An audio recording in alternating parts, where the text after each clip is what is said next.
Du site Lacomé est en prison depuis plusieurs semaines pour avoir publié un lien vers une vidéo d'Hakmi, Al-Qaïda au Maghreb islamique, appelant au djihad au Maroc. Alors il s'agit d'Ali Anousla, il est inculpé pour terrorisme.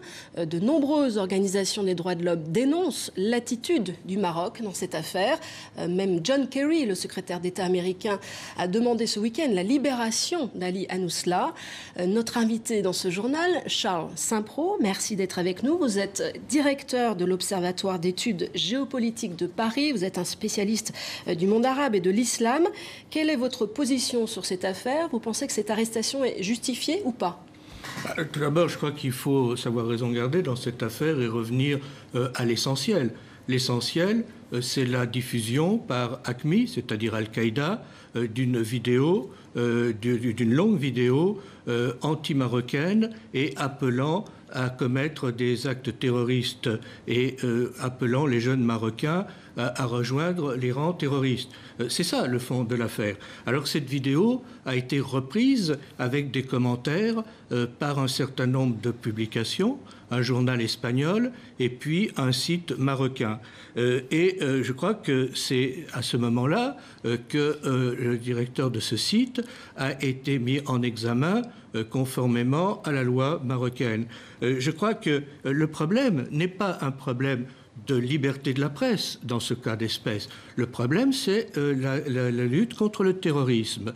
Je crois que ce serait une erreur, et je pense que M. Kerry la commet, et c'est assez extraordinaire quand on connaît l'arsenal antiterroriste qui existe aux États-Unis, de venir critiquer une mesure qui est prise dans le cadre légal de la loi antiterroriste. La loi est la loi. La loi est la loi. Bon, c'est sans doute critiquable de diffuser en effet une vidéo qui appelle au djihad d'une organisation terroriste. Mais Ali Anousla, lui, n'est pas un terroriste. Pourquoi est-il poursuivi pour terrorisme? Le problème, c'est que la loi marocaine, qui est identique et qui est d'ailleurs même plus souple que la loi française en matière de lutte contre le terrorisme, que la loi américaine, que la loi danoise, que la loi anglaise, tous les grands pays ont des lois antiterroristes. Qui s'appuient sur quoi? Qui s'appuient, s'il vous plaît, sur les conventions internationales. Ce sont des lois qui reposent sur la convention, sur la déclaration de Venise contre le terrorisme, qui reposent sur la résolution de 2005 des Nations Unies, qui reposent pour les Européens sur la déclaration du Conseil de l'Europe, qui est très claire dans cette manière. Je l'ai noté parce que je suis en train d'écrire ce sujet. La convention du Conseil de l'Europe dit la diffusion d'un message avec l'intention d'inciter à la commission d'un acte terroriste crée un danger qu'une infraction terroriste puisse être commise. Mais tout le monde ne va pas en prison. Mais le problème... Parce que nombreux ont été les médias qui ont diffusé des vidéos d'Hakmi. Le problème, c'est de relayer des appels à l'acte terroriste qui peuvent inciter des gens à commettre des actes. Donc c'est être irresponsable de relayer de tels actes. Et je noterai qu'il y a eu en France, il y a quelque temps, à peu près à la même époque, un jeune homme qui s'appelle Romain, qui est normand, qui a été arrêté, qui est mis en examen, exactement comme le directeur de Lacomé, pour avoir à peu près fait les mêmes choses. Il est directeur d'un site, il a retransmis, il a traduit des textes d'Al-Qaïda appelant aux terroristes, il a été mis en examen et personne n'a rien dit, tout le monde trouve ça normal. Donc je pense qu'il y a un peu deux poids, deux mesures.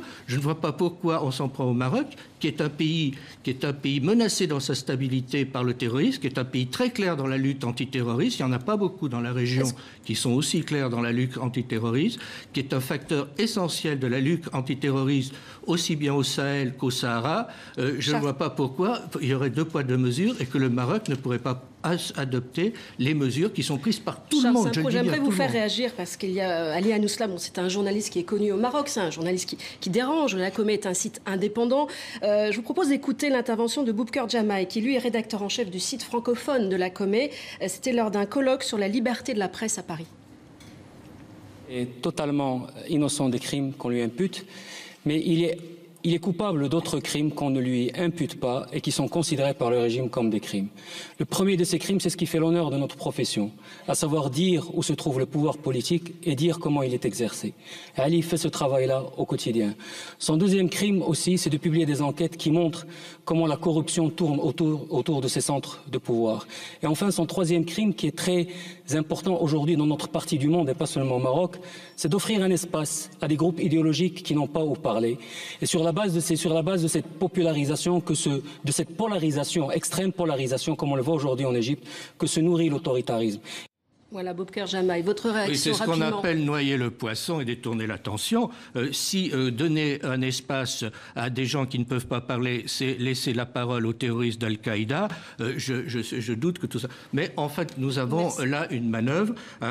On nous parle de la liberté de la presse. Ce n'est pas un problème de liberté de la presse, c'est un problème d'incitation au terrorisme. Et puis, n'oublions pas qu'il y a aussi une liberté fondamentale qu'on oublie trop souvent, ou que certains oublient trop souvent, notamment ce monsieur, c'est le droit à la sécurité des citoyens, c'est le droit des citoyens à ne pas subir le terrorisme, et ça c'est une liberté fondamentale aussi qu'il ne faut peut-être pas perdre de vue, ainsi que le droit des victimes. Merci Charles Saint-Preux d'être venu réagir donc sur ce dossier. Je rappelle que vous êtes aussi l'auteur de L'exception marocaine, c'est aux éditions Ellipse. Voilà pour ce dossier. Opéra, théâtre...